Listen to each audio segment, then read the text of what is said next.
Programme का?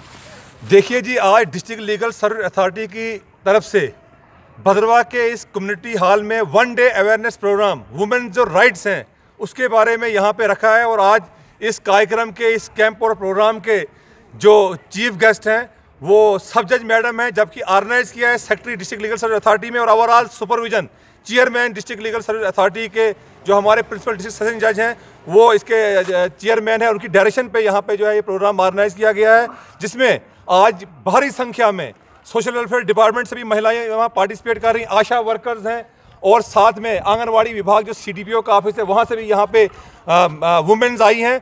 और हमने इनको जागरूक किया जो वुमेन्स के राइट्स हैं। हमारे कॉन्स्टिट्यूशन में प्रिंसिपल ऑफ जेंडर इक्वलिटी है, जिसमें जो कॉन्स्टिट्यूशन है उसके प्रियम्बल में, चाहे उसके प्रियम्बल में फंडामेंटल राइट्स में, फंडामेंटल ड्यूटीज़ में और जो डायरेक्टिव प्रिंसिपल्स है उसके बारे में, उसमें जो है खवातीन के जो हकूक़ है उसके बारे में उसमें प्रोवाइड किया गया है, बताया गया है। और जो हमारा कॉन्स्टिट्यूशन है वो प्रोटेक्ट करता है वुमेन्स को और उनकी डेवलपमेंट के लिए काम करता है। और यहीं स्टेट्स को भी एम्पावर किया गया है कि वो positive discrimination in the favour of women करे, उनके लिए मेजर है उनके लिए काम करे।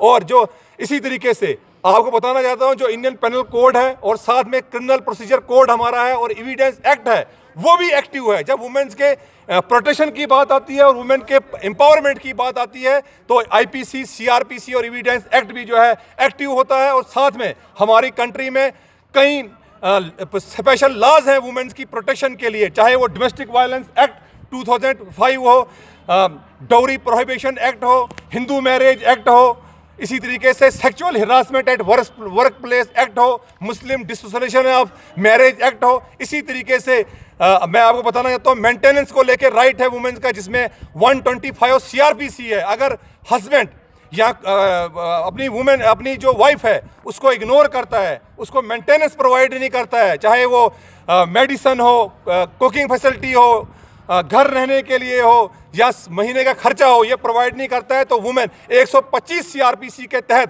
फर्स्ट क्लास मजिस्ट्रेट के पास एक एप्लीकेशन मूव कर सकती है और ऑनरेबल कोर्ट की तरफ से डायरेक्शन दी जाती है हस्बैंड को मेंटेनेंस देने की। और इसी तरीके से मैं बताना चाहता हूँ फ्री लीगल एड का राइट भी हमारी वुमेन को है हमारे कॉन्स्टिट्यूशन में, जिसमें उसी के तहत लीगल सर्विस अथॉरिटीज एक्ट जो बनी है वहाँ एक एप्लीकेशन कर सकती है, मूव कर सकती है, प्री लिटिगेशन कर सकती हैं और एक ऐसी भी एप्लीकेशन मूव कर सकती हैं कि मुझे कौंसल दिया जाए, DLSA की तरफ से फ्री कौंसल जो है प्रोवाइड किया जाएगा। और साथ में और भी कई राइट्स हैं, जिस तरह से राइट ऑफ प्राइवेसी है, राइट ऑफ वर्चुअल कंप्लेंट्स है, राइट ऑफ जीरो FIR है। नई बात आपको बताना चाहता हूं, जो हमारी माताएं बहनें हैं उनको बताना चाहता हूं कि अगर इंसिडेंट कहीं और होता है, अगर वो खवातीन भद्रवाह में है तो आउटसाइड ऑफ जुडिशन भी वो जीरो FIR जो है लॉन्च कर सकती है और बाद में उस FIR को वहां भेज दिया जाता है कंसर्न थाने में जहां का इंसिडेंट हो। इसका ये मकसद है जीरो FIR का।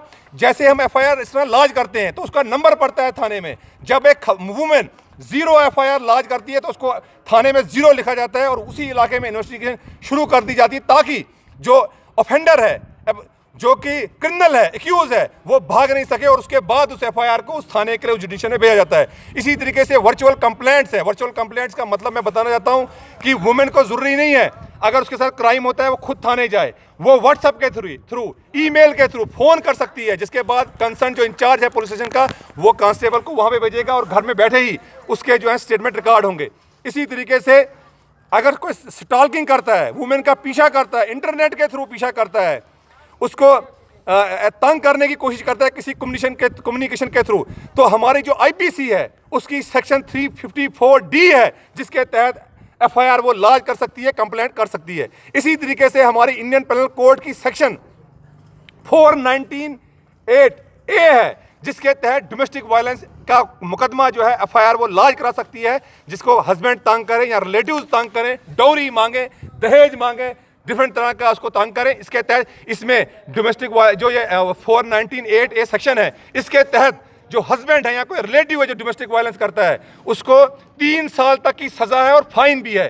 तो इसमें मैं आपको कोट करना चाहता हूं, मैं महिलाओं को बोलना चाहता हूं, don't be oppressed, know your rights. अपने अधिकार आप समझिए और सबसे अधिकार आप समझेंगी अगर एक खवातीन, एक वुमेन अपने अधिकार के लिए खड़ी होती है तो ये कहना चाहता हूं मैं, वो सारी खवातीन के लिए खड़ी होती हैं।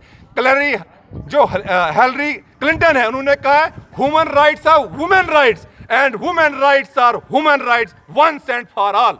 विवेकानंद जी की भी मैं आपको कोट करना चाहता हूं। विवेकानंद जी ने कहा है, जिस तरीके से एक परिंदा, एक बर्ड एक पंख से उड़ नहीं सकता है, इसी तरीके से एक देश मार्च नहीं कर सकता है टू फॉरवर्ड जब तक महिलाओं का योगदान ना हो। तो इतनी भूमिका इन महिलाओं की है, इसी बारे में हमने यहाँ पे जानकारी दी। तकरीबन 2-4 हज़ार के करीब यहाँ कम्युनिटी हॉल में खवातीन आई थी, कहीं भी बैठने के लिए जगह नहीं थी, हर नक एंड कॉर्नर से इनको आए। महिलाओं ने कहा कि वो पूरे हर एक इलाके में जाके खवातीन के जो हकूक हैं, सबसे बड़ा हथियार ला है, सबसे बड़ा हथियार।